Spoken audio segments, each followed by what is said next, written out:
Schedule a free design consultation, and the more you buy, the more you'll save on blinds, shades, shutters, and more from Budget Blinds. Visit budgetblinds.com today.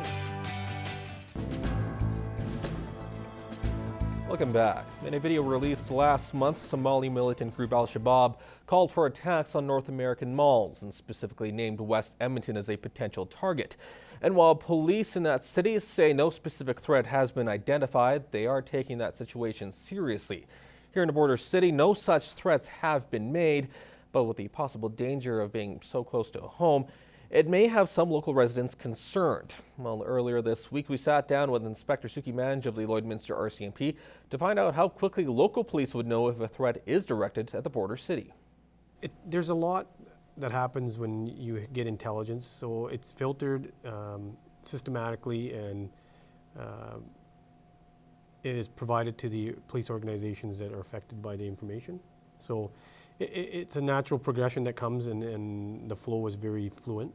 So we work really closely with our partner agencies, whether municipal police forces or federal government agencies, provincial government agencies. In my experience, when I was posted in national security right after the terrorist attacks, we have a very good network with existing protocols that allows the information to be shared quickly. And say a threat does come into locally here, do we have a plan of action the RCMP takes? Well, in any detachment area, one of the responsibilities for the detachment commander is to ensure there's protocols in place for emergency procedures. And normally that would include community partners, the city, that type of things. Just last week they conducted a training session, a mock scenario.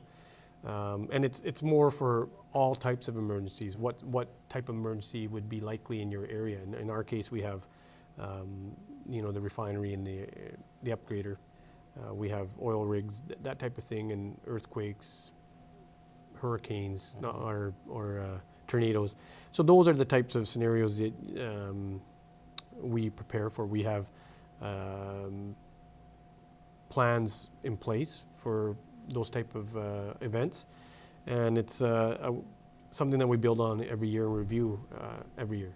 And finally, with the threat so close to home, what should residents remember if there ever is a threat in our area?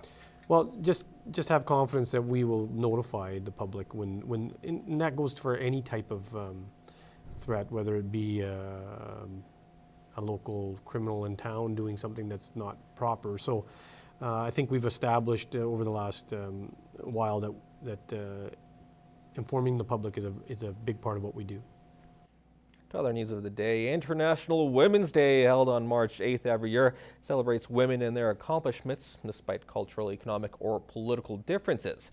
Well, here in the border city, 200 people gathered at the annual lunch hosted by the Interval Home to honor a standout woman in the community. Katie Hudson has more. Lois George, this year's Woman of Vision, is a school counselor, global educator, and works closely with children and families. A lot of the courses I teach are about women globally, and the effects and the struggles they've had in getting to this point in life, and the support for the children and families of those people so that we can provide educational opportunities for them to have a better life. The event pays tribute to outstanding women like George in anticipation of International Women's Day. And this year is also cause for extra celebration when it comes to the Interval Home. This year we're actually highlighting as well our 35 years in the community working to end family violence and homelessness. Women's Day goes back to the 1900s when the first one was held in the U.S. on February 28th in 1909. In 1911, march rallies were held in Europe around women's rights. 1945, the Charter of United Nations signed the first international agreement for gender equality. And in 1975, the UN officially started to celebrate the day on March 8th. International Women's Day is celebrated all around the world, from Afghanistan to China, Eritrea to Russia. In some places, the celebration is equivalent to what we may think of as Mother's Day, or it's a chance for men to honor women in their lives.